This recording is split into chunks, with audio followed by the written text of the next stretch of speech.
Chapter 11। यहाँ गरीबों का कोई वेलकम नहीं होता है, वो बस यहाँ महंगे कपड़े देखने के लिए टाइम पास करने आते हैं, उस सेल्स गर्ल ने जोर से चिल्लाते हुए कहा और विजय को घृणा भरे भावों के साथ देखने लगी। विजय का चेहरा गुस्से में लाल हो गया था। उसे उस सेल्स गर्ल पर बहुत गुस्सा आ रहा था। वो कुछ बोलने ही वाला था, तभी अचानक उस शॉप का दरवाजा खुला और दो इंसान अंदर आते हुए दिखाई दिए। एक लड़का और दूसरी लड़की थी। दोनों की लगभग 17 और 18 की एज होगी। लड़की ने साफ सुथरी एक सफेद रंग की ड्रेस पहनी हुई थी। उसके घने गहरे लंबे बाल खुले हुए थे, जिनसे वो और भी ज्यादा सुंदर लग रही थी। लड़का टॉल और हैंडसम दिख रहा था। उसकी बाहों में उस लड़की की बाहें थीं और दोनों कदम से कदम मिलाते हुए अंदर आ रहे थे। उनको देख विजय का चेहरा सख्त हो गया। लड़का तनवीर था और लड़की लावण्या थी। वहीं लावण्या जो उसका पहला प्यार और गर्लफ्रेंड थी। विजय मुस्कुराया और उसके चेहरे पर थोड़े उदासी के भाव आ गए थे। तनवीर वही शख्स था जिसकी वजह से विजय को स्कूल छोड़ना पड़ा। उसी की वजह से स्कूल में झगड़ा करने पर बाहर भी लोग उसे बदमाश, लुक्खा और पता नहीं कैसे कैसे ताने मारते थे। इसी शख्स ने उसके पहले प्यार को छीन लिया, जो उससे कभी प्यार करती थी। विजय को यही सबसे ज्यादा याद था। लेकिन फिर भी उन लोगों का उसके साथ इतना सब कुछ करने के बाद भी विजय उनसे नफरत नहीं करता था। वो हमेशा अपनी गरीबी को ही दोषी ठहराता रहा। यह समाज ऐसा ही था, जिसके पास पैसे होते उसकी इज्जत होती और जो गरीब होता उसकी बेइज्जती। उसने अपनी आंखें फिराई और तनवीर के बगल में सुंदर लड़की को देखा। अचानक वो किसी स्टैच्यू की तरह जम गया और उसकी यादें एक बार फिर से ताजा हो गईं। फिर उसके चेहरे पर थोड़ी कड़वाहट दिखाई दी, लेकिन जल्द ही वो भी खत्म हो गई। इस वक्त उसके चेहरे पर कोई भाव नहीं था। एक समय में दोनों रिलेशनशिप थे, लेकिन अब वे सिर्फ अजनबी थे। हेलो, अगर तुम कुछ खरीद नहीं सकते तो रास्ते से तो हट जाओ और गेस्ट को आने दो, उस सेल्स गर्ल ने विजय को घृणा की नजरों से देखते हुए कहा। मैंने कहा कि तुम एक फटीचर हो, तुम्हें शर्म नहीं आती क्या, जो अभी भी यहाँ खड़े हो? पता नहीं तुम जैसे लोग डीएलएफ मॉल आते ही क्यों हैं? सेल्स गर्ल विजय को लगातार डांटती रही और उसका लहजा और भी कड़वा होता गया। उस सेल्स गर्ल की आवाज सुनकर लावण्या और तनवीर एक दूसरे को देखने लगे। उन्होंने अभी तक विजय को देखा नहीं था। आखिर डीएलएफ मॉल में घुसने वाला गरीब फटीचर कहाँ है? हम भी तो जरा देखे, तनवीर ने मजाकिया ढंग से हंसते हुए कहा। फिर आगे बढ़ा विजय को देखने लगा। पहली नजर में तो वो विजय को पहचान नहीं पाया था, लेकिन करीब से देखने के बाद वो हैरान रह गया और फिर उसने हंसते हुए कहा, ओह, क्या कोइंसिडेंस है। यह गरीब फटीचर तो हमारी जान पहचान का ही निकला। इस समय लावण्या ने भी विजय को पहचान लिया था। उसने उसे एक नजर देखा और उसके गंदे सस्ते कपड़ों को देख अजीब घृणा वाले भाव उसके चेहरे पर दिखने लगे थे। तनवीर हंसा और विजय से बोला, विजय यार, तुम बहुत दिनों से दिखे नहीं, आखिर कहाँ रहते हो आजकल? उसने एक पुराने दोस्त होने का नाटक किया, लेकिन उसका स्वर थोड़ा अलग था। अरे वैसे मैंने सुना था तुम अब मजदूरी करने लगे हो। आखिर कहाँ कर रहे हो मजदूरी आजकल? सच में मजदूरी करना एक मुश्किल काम तो है। वो ऐसा नाटक कर रहा था जिसे देख कोई नहीं कह सकता कि वो विजय को ताना मार रहा है। विजय का चेहरा भावहीन था, लेकिन उसने कुछ नहीं कहा। ओह, गुस्सा अभी भी पहले की तरह है, तनवीर ने मजाक उड़ाया। विजय, मेरे कहने का मतलब है तुम्हें जरा अपने स्टेट्स को देखना चाहिए। तुम्हें खुद की तकदीर से नहीं भागना चाहिए। आखिर तुम हो तो एक किसान के बेटे, और कहते हैं ना, एक गरीब हमेशा गरीब ही रहता है। कुछ जगह तुम जैसे किसानों के लिए नहीं बनी, जैसे यह जगह। इसलिए यहाँ आने से पहले तुम्हें अपनी औकात नहीं भूलनी चाहिए थी। तुमने अपनी ओर देखा है? क्या तुम इन घाटिया कपड़ों के साथ ऐसी जगह पर आने लायक हो? मुझे नहीं लगता तुमने ये सब सोचा भी होगा। फिर उसने अपना हाथ बढ़ाया और बगल में खड़ी लड़की को गले लगा लिया। उसने ऐसा विजय को भड़काने के लिए किया था। विजय का चेहरा और भी ठंडा होता गया। फिर एक हंसी के साथ कहा, ओह तनवीर, तुम क्यों किसानों को नीची नजरों से देखते हो? क्या तुम्हारे पूर्वज किसान नहीं थे? इसके अलावा ये शॉप सभी के लिए खुली हुई है, राइट? जब इस शॉप के दरवाजे सभी के लिए खुले हुए हैं तो कौन किसी को कह सहता है? यहाँ आओ, यहाँ से जाओ। चलो, मैं यहाँ खड़ा हूँ, देखते हैं मुझे यहाँ से कौन निकालता है। विजय ने तनवीर को ठंडे भाव से देखा और फिर मुड़कर सेल्स गर्ल की ओर देखा। आह, देखो तो सही, तुम कितने बेशर्म हो। इतनी बेइज्जती के बाद भी बोलने की हिम्मत कर रहे हो। जब तुम्हारी औकात यहाँ से कपड़े का एक टुकड़ा खरीदने की भी नहीं, फिर तुम यहाँ क्यों खड़े हो? अगर गलती से भी तुम्हारे हाथों से कोई कपड़ा खराब हो गया तो तुम उसका खर्चा अफोर्ड भी कर सकते हो। उस सेल्स गर्ल ने मजाक उड़ाते हुए कहा। चुप हो जाओ, विजय ने दहाड़ते हुए कहा। यह बस 9,000 रुपए की है ना? अब चुपचाप अच्छे से देखना अपनी इन घटिया आंखों से। उसने बैकपैक खोला, नोटों की गड्डी निकाली और उस गड्डी को फेंकते हुए सेल्स गर्ल के मुंह पर मारा। सेल्स गर्ल चिल्लाई और एक कदम पीछे हट गई। जमीन पर पड़े इतने सारे नोटों को देख उसकी आंखें फटी की फटी रह गईं और शर्मिंदा होने के अलावा कुछ नहीं कर सकी। उसने अंदाजा लगाया वो कम से कम 10-20 हजार रुपए तो होंगे ही। यह तो बस 10,000 है। उसने अपनी आवाज नीची की, लेकिन फिर भी उसकी आवाज में तिरस्कार था। उसके हिसाब से यह 10,000 रुपए उस लड़के की पूरी जिंदगी की कमाई होगी। अच्छा, तो इतना भी काफी नहीं? विजय ने फिर अपने बैग में हाथ डाला और नोटों की एक दूसरी गड्डी निकाली। पिता गई, फिर उसे भी उसके मुंह पर मारा। बी थी और वो किसी बुद्ध की तरह हक्की बक्की खड़ी रही। नोटों की एक गड्डी में 10,000 इतना काफी है। नहीं नहीं, रुको, अभी और चाहिए। विजय ने एक और नोटों की गड्डी पकड़ी और उसे भी उसके ऊपर फेंक दिया। उसने ऐसी लगभग 5 नोटों की गड्डी निकाली और उन सभी को उस सेल्स गर्ल के ऊपर फेंक दिया। सेल्स गर्ल अभी सदमे में 10,000 रुपए थे। उसने नोटों की 7 गड्डियां फेंकी थी। इसका मतलब वहां जमीन पर 70,000 रुपए पड़े थे। ये गरीब लड़का 70,000 कैश कहां से लेकर आया? यहां तक लावण्या और तनवीर भी हैरान रह गए। आखिर ये लड़का 70,000 रुपए कहां से लेकर आया? यह नामुमकिन है। तनवीर का चेहरा सफेद पड़ गया था, लेकिन वो जानता था कि विजय का परिवार बहुत गरीब था। स्कूल छोड़ने के बाद वह पूरे साल छोटे मोटे काम कर रहा था। छोटे मोटे काम करके आप प्रतिवर्ष 70,000 रुपए कैसे कमा सकते हैं? उसने सोचा था कि विजय ने इस साल एक दयनीय और गरीब जीवन जिया होगा। जब उसने पहली बार विजय को देखा तो वो और भी ज्यादा श्योर हो गया था, लेकिन अब विजय 70,000 रुपए ऐसे फेंक रहा है जैसे वो कुछ भी नहीं। ये देख वो थोड़ा टूट जाता है। भला छोटा मोटा काम करने वाला एक लड़का कैसे इतने पैसे कमा सकता है? विजय के पास तो कोई खास टैलेंट भी नहीं। लावण्या के चेहरे के भाव कुछ अजीब हो रखे थे। वो विजय के घर की हालत सबसे अच्छी तरह से जानती थी। क्या से है तीनों पाए, इसलिए वो ज्यादा उलझन में थी। अब काफी है, विजय ने मजाक उड़ाया और चिल्लाया, आपके स्टोर मैनेजर कहाँ है? मैं उससे पूछना चाहता हूँ कि आपका स्टोर कैसे बिजनेस कर रहा है। एक सेल्स गर्ल और कॉस्ट्यूमर का अपमान करने की हिम्मत। उसकी आवाज तेज थी और दूर दूर तक जा रही थी। यहां तक कि शॉप के बाहर पैदल चलने वाले भी रुक गए और इधर उधर देखने लगे। I am sorry sir. Shop में एक अधेड़ उम्र की महिला जल्दबाजी में आई और विजय के सामने झुक गई। सर, से माफी मांगो जल्दी। तुमने सुना नहीं? सेल्स गर्ल माफी मांगना तो नहीं चाहती थी, लेकिन अपनी शॉप ओनर के कहने पर उसने बेमन से माफी मांग ली और फुसफुसाते हुए कहा, सॉरी सर। विजय अब बात आगे नहीं बढ़ाना चाहता था, इसलिए वो झुका और पैसे उठाने लगा। सर, माफ करने के बदले में मैं आपको 10% डिस्काउंट दूंगी। आपको चलेगा सर? शॉप ओनर ने कहा, जैसी तुम्हारी मर्जी। विजय को परवाह नहीं थी, उसे वास्तव में इस डिस्काउंट की परवाह नहीं थी। तभी उसने तनवीर की आवाज सुनी, तुम किस बात का इतना घमंड दिखा रहे हो?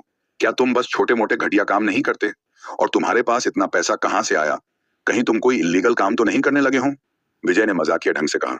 तनवीर, भला तुमने मुझे कब और कहां इलीगल काम करते देखा? तुम। तनवीर गुस्से में था, उसका चेहरा लाल हो गया। फटीचर कहीं के, तुम्हारी इतनी हिम्मत जो मुझसे जबान लड़ाऊं? तो क्या तुम मुझसे लड़ना चाहते हो? मैं तुम जैसे फटीचर के साथ भला क्यों लड़ना लगा? तुमसे लड़कर मैं अपना स्टेट्स क्यों खराब करूंगा? वैसे मेरे एक अंकल पुलिस ऑफिसर हैं, बस उनसे एक बार कहने की जरूरत है, वो तुम्हारे बारे में सब कुछ पता कर लेंगे। आखिर तुम जैसे फटीचर के पास इतना पैसा आया कहां से? तनवीर ने जोर से चिल्लाते हुए कहा।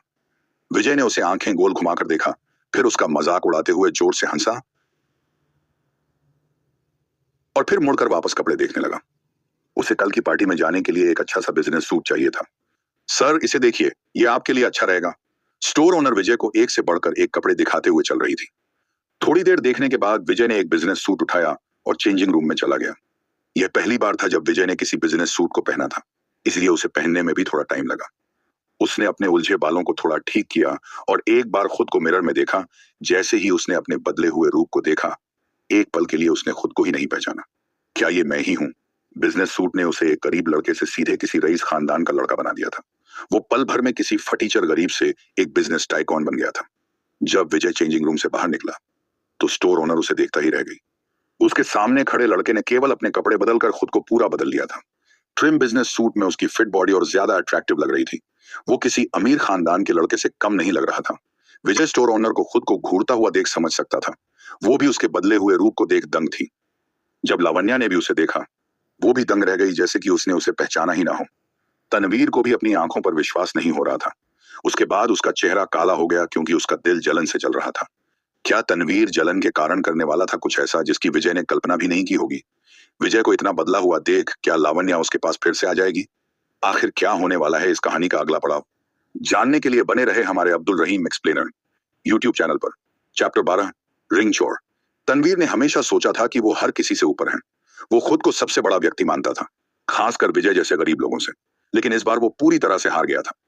लावण्या के बदले हुए भावों को देख उसे और भी ज्यादा गुस्सा आ रहा था। भला इसके अच्छे दिखने का क्या फायदा? आखिर रहेगा तो वो एक गरीब फटीचर किसान ही। मुझे लगता है कि इसके पास गिगोलो कॉबॉय बनने की क्षमता है। वो अमीर मोटी औरतें इसी के जैसे लड़कों को चाहती हैं। तनवीर अंदर ही अंदर जल रहा था। विजय, कहीं तुमने यह 70,000 रुपए गिगोलो बनकर तो नहीं कमाए हैं? तनवीर ने मजाक उड़ाते हुए कहा। विजय ने उस पर एक कठोर नजर डाली और जवाब दिया, तनवीर, तुम्हारी सोच कितनी गंदी और घटिया है।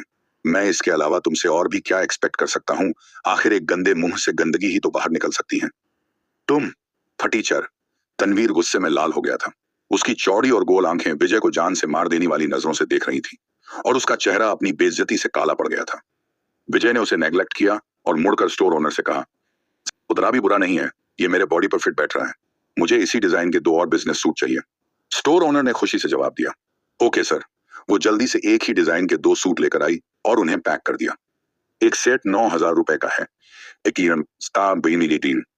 और जो आपने 10% छूट दी उस हिसाब से यह 8,000 रुपए का है। 3 सूट के 24,300 रुपए हो गए। चलो मैं इनको पूरे 24,000 रुपए मान लेता हूँ।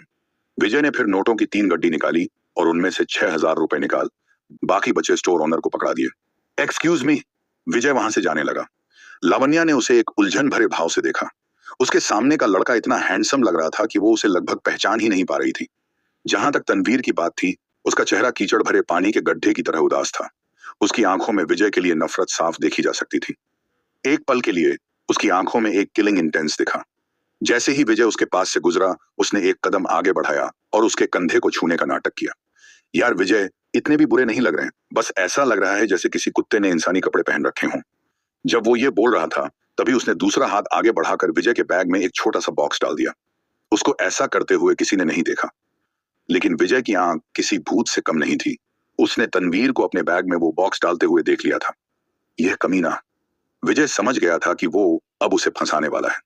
अगले ही पल उसने इससे निपटने का एक तरीका सोचा और तुरंत तनवीर की कलाई को पकड़ लिया और उसे एक तरफ मोड़ दिया। आह! एक चुभती हुई चीख सबको सुनाई दी। तनवीर के चेहरे पर पसीने की बारिश हो रही थी। फटीचर कहीं के, तुम क्या कर रहे हो? मुझे छोड़ दो, वो चिल्लाया। विजय, उसे जाने दो। लावण्या घबरा गई। वो दौड़ी और दोनों लड़कों को कई अलग करने की कोशिश करने लगी। तभी विजय ने अपने बैग से छोटा बॉक्स निकाला और उसे लावण्या के हैंडबैग में डाल दिया। फिर उसने तनवीर को छोड़ दिया और गुस्से में कहा, अगली बार मुझे अपने गंदे हाथों से मत छूना। फिर वो मुस्कुराया और स्टोर से बाहर चला गया। वो स्टोर से बाहर निकल ही रहा था जब उसने अपने पीछे तनवीर की आवाज सुनी, मेरी रिंग गायब है। वो कैसे गायब हो गई? लावण्या ने पूछा। मुझे कैसे पता? मैंने अभी उसे कुछ देर पहले तो देखा था।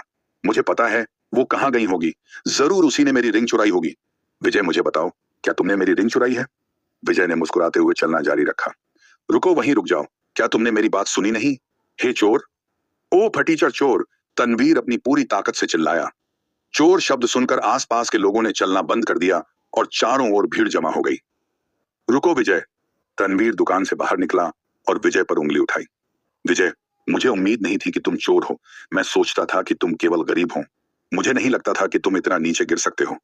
फिर उसने अपना नाटक जारी रखते हुए आगे कहा, मैं सोच रहा था कि तुम इतने पैसे कैसे कमा सकते हो। पता नहीं था कि तुम चोरी भी करते हो। विजय, मुझे अब तुमसे नफरत होने लगी है। उनके चारों ओर खड़े लोग नीची आवाज में बोल रहे थे और विजय की ओर इशारा कर रहे थे। ये लड़का कितना हैंडसम दिख रहा है, मगर क्या फायदा ऐसी सुंदरता का जब वो एक चोर है। विजय ने चलना बंद कर दिया और मुड़ गया। उसने तनवीर की ओर देखा। क्या कहा तुमने कि मैंने तुमसे कुछ चुराया है? तो क्या तुम मुझे बता सकते हो मैंने क्या चुराया? और अगर तुम्हारे पास कोई सबूत नहीं है तो मैं तुम पर अपनी बदनामी करने का केस करूंगा। सबूत है ना मेरे पास, वो तुम्हारे बैग में है। मैंने कुछ समय पहले ही लावण्या के साथ अंगूठियों की एक जोड़ी खरीदी थी और तुमने उन्हें चुरा लिया। क्या तुम्हें पता भी है उनकी कीमत कितनी है? पूरे 5 लाख। एक अंगूठी जिसकी कीमत 5 लाख है। वाह तनवीर, तुम बहुत अमीर हो। मुझे नहीं पता था कि तुम्हारे पिता स्कूल के प्रिंसिपल के रूप में इतने पैसे कमाते हैं। मेरे पिता कितना कमाते हैं इससे तुम्हारा कोई लेना देना नहीं। गार्ड्स कहाँ हैं? इसे पकड़ लो और पुलिस स्टेशन ले जाओ। तनवीर जोर जोर से चिल्ला रहा था। उनके आसपास की भीड़ और ज्यादा बढ़ गई और बातें और ज्यादा तेज हो गईं। जल्द ही 2 सिक्योरिटी गार्ड भीड़ के बीच से निकलते हुए वहां आ गए। क्या बात है? एक सिक्योरिटी गार्ड ने पूछा। वो चोर है, उसने मेरी रिंग चुरा ली। जल्दी करो, उसे पकड़ लो और पुलिस स्टेशन ले आओ। दोनों सिक्योरिटी गार्डों ने विजय की ओर देखा और उनके चेहरे पर गुस्सा दिखने लगा। इस महंगे मॉल के सिक्योरिटी गार्ड के रूप में वे चोरों से सबसे ज्यादा नफरत करते थे। दोनों सिक्योरिटी गार्डों ने पहले तो एक दूसरे की तरफ देखा, फिर विजय की ओर बढ़े। बच्चे, तुम हमारे साथ चलो। रुको, तुम दोनों पागल हो क्या? मैं चोर हूं सिर्फ इसलिए कि किसी पागल ने कहा, फिर मैं कहूंगा कि वो एक बलात्कारी है। विजय मुस्कुराने लगा। अच्छा तो दोनों सिक्योरिटी गार्ड हैरान थे। उन्हें समझ नहीं आ रहा था कि अब क्या कहें। विजय, तुम अभी भी अपना गुनाह कबूल नहीं कर रहे हो? चलो ठीक है, तुम तभी मानोगे जब तुम्हारी सच्चाई सबके सामने आएगी, तनवीर ने गुस्से भरी आवाज में कहा। फिर वो दोनों गार्ड्स के पास गया। रिंग इसी के पास होनी चाहिए। आप लोगों को एक बार इसके पास ढूंढनी चाहिए। आपकी बात भी ठीक है, गार्ड्स ने कहा। फिर वो दोनों गार्ड्स विजय की ओर बढ़े। बच्चे, अच्छा होगा तुम हमें अपनी तलाशी लेने दो। तुम तलाशी ले सकते हो, लेकिन तनवीर, क्या होगा अगर इन्हें वो नहीं मिला जो तुमने खो दिया था? यह कैसे हो सकता है? तुम्हारे अलावा कोई और चुरा भी नहीं सकता। चलो ठीक है, गार्ड्स, आप मेरी तलाशी ले सकते हैं। विजय ने मुस्कुराते हुए खुद को तलाशी के लिए आगे कर दिया। दोनों सिक्योरिटी गार्डों को उसके शरीर में कुछ भी नहीं मिला। जब उन्होंने उसका बैकपैक खोला तो नोटों की गड्डियों को देख उनके मुंह फटे रह गए। उन्होंने विजय को संदिग्ध रूप से देखा। तुम लोग ऐसे क्यों देख रहे हो? मैं पैसे लेकर कपड़े खरीदने नहीं आ सकता क्या? दोनों सिक्योरिटी गार्डों को नहीं पता था कि अब विजय को कैसा जवाब देना है। उन्होंने जैसे ही बैकपैक की तलाशी लेना बंद करी, उनके चेहरे अजीब हो गए। हमें कोई रिंग नहीं मिली जिसके बारे में आप बात कर रहे थे। ये क्या हो रहा है? तुम हमारे साथ कोई मजाक कर रहे थे क्या? दोनों सिक्योरिटी गार्ड खड़े हो गए और तनवीर को संदिग्ध रूप से देखा। तनवीर खुद हैरान रह गया था। तुरंत ही उसके चेहरे का रंग बदल गया। No, how it is possible? उसने बस इतना ही कहा और तुरंत गुस्से में विजय के पास गया। उसका बैग छीन उसमें रखी सारी चीजें फेंक दी, लेकिन उसे वो रिंग कहीं नहीं मिली जो उसने बैग में रखी थी। आखिर रिंग गई कहाँ? ये हो क्या रहा है? तनवीर किसी स्टैच्यू की तरह जम गया था, जैसे कि उसकी आत्मा ने उसका शरीर छोड़ दिया हो। वो यहाँ क्यों नहीं है? तनवीर एक पागल की तरह व्यवहार कर रहा था। उसने बैग को जोर जोर से हिलाया और फिर उसे फर्श पर फेंक दिया। ये नामुमकिन है, उसे इसी बैग में होना चाहिए था। विजय, मुझे बताओ, तुमने उसे कहाँ छिपाया है? उसने अपना सिर उठाया और खा जाने वाली नजरों से विजय को देखा। क्या हुआ? तुमने तो पहले ही मेरे बैग की तलाशी ले ली है, फिर तुम अभी भी इतनी जिद क्यों कर रहे हो? और तुम्हें अभी भी इतना यकीन क्यों है कि मैंने ही तुम्हारी रिंग चुराई है? कहीं तुम मुझे फंसाने की कोशिश तो नहीं कर रहे हो? विजय की आंखें छोटी हो गई और वो ऐसा लग रहा था जैसे कोई शिकारी अपने शिकार के साथ खेल रहा हो। मुझ पर आरोप मत लगाओ, विजय। तनवीर घबराने लगा। मुझे बताओ, तुमने रिंग कहाँ छिपा रखी है? तुम मुझसे क्यों पूछ रहे हैं? मैंने कब तुम्हारी रिंग को छुआ? उसे चुराने की तो बात ही छोड़ दो। हो सकता है कि तुमने उसे कहीं रखा हो और इसके बारे में भूल गए हो। ऐसा कैसे हो सकता है? कुछ देर पहले तक तो वो मेरी जेब में थी। तुमसे टकराने के बाद से ही वो गायब है। अगर तुम नहीं तो उसे और कौन चुरा सकता है? तुम्हारी जेब में?